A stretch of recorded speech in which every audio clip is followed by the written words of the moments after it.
ஈது பெருநாள் முடிஞ்சு 2 வாரத்துக்கிட்ட ஆக போகுது. நான் இப்பதான் அரஃபா நாள் வீடியோவே போஸ்ட் பண்றேன். கொஞ்ச நாளாவே பிஸியாவே போயிட்டே இருந்ததுனால வீடியோ எல்லாம் சரியா அப்லோட் பண்ண முடியல. சோ அன்னைக்கு அரஃபா நாள் எனக்கு எப்படி போச்சு அப்படின்றத இந்த வீடியோல சொல்ல போறேன். அதாவது பெருநாளுக்கு ஒரு நாள் முன்னாடி அன்னைக்கு காலையில எந்திரிச்சு நோன்பு வச்சுட்டு ஈவினிங்ஸ்ல துவா கேட்கறது ரொம்பவே சிறப்பான ஒரு விஷயம். அன்னைக்கு மார்னிங் ஈதுக்கு தேவையான திங்ஸ் எல்லாம் பர்ச்சேஸ் பண்ணிட்டு வந்துடலாம் அப்படின்னு சொல்லிட்டு கடைக்கு போயிருந்தோம்.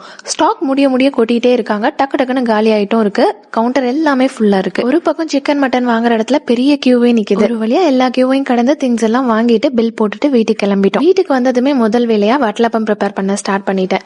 ஏன்னா ஏர்லி மார்னிங்கே ஈது பிரேயர் அப்படின்றதுனால காலையெல்லாம் செய்யறதுக்கு சுத்தமா டைம் இருக்காது. இன்னைக்கும் அரஃபா நாள் அப்படின்றதுனால அதையும் நம்ம வேஸ்ட் பண்ணிடக்கூடாது. சோ இப்பவே செஞ்சு வச்சிடலாம் அப்படின்னு சொல்லிட்டு ஆஃப்டர்நூனே பண்ணி வச்சுட்டேன். அப்பவே இஃப்தாருக்கும் வெஜிடபிள் சலாடும் ஒரு ஃப்ரெஷ் ஜூஸும் சிம்பிளா பண்ணிக்கிட்டேன். அப்புறம் இஃப்தார் வரைக்கும் எனக்கான டைம் அரஃபா நாளுக்காக ஸ்பெண்ட் பண்ணிருந்தேன். மேரேஜ்க்கு முன்னாடி எல்லாம் ஈது செலிப்ரேட் பண்றதுன்னா ஒரு நாள் முன்னாடியே என்ன ட்ரெஸ் போடுறது, என்ன ஆக்சசரிஸ் யூஸ் பண்றது, 2 கை நிறைய மெஹந்தி எல்லாம் விட்டுட்டு ப்ரிப்பேர்டா இருப்போம். மேரேஜ் ஆனதுக்கு அப்புறமா காலையில என்ன சமைக்கிறது, மதியம் என்ன சமைக்கிறதுன்னு அந்த மாதிரி தான் திங்கிங் எல்லாமே போகுது. இஃப்தார் மக்ரிப் எல்லாம் முடிச்சுட்டு என்னோட சிஸ்டர் எல்லாம் மெஹந்தி போட்டு விட சொல்லி கேட்டாங்க. சோ அவங்களுக்கு 2 கைக்கும் விட்டுட்டு அட்லீஸ்ட் ஒன் சைடாவது எனக்கு போட்டுக்கலாம் அப்படின்னு டைமை பார்த்தா அப்பவே 12 o'clock கிட்ட ஆயிடுச்சு. என்ன மட்டும் போடாம இருந்தோம்னா அன்னைக்கு ஈதே கம்ப்ளீட் ஆன மாதிரி ஒரு ஃபீலே இருக்காது. சோ அதனால நானுமே எனக்கு ஒரு பக்கம் போட்டுட்டு அன்னைக்கு டே அப்படிதான் சிம்பிளா முடிஞ்சது. வீடியோ பிடிச்சிருந்ததுன்னா லைக் பண்ணிட்டு பேஜை ஃபாலோ பண்ணிக்கோங்க.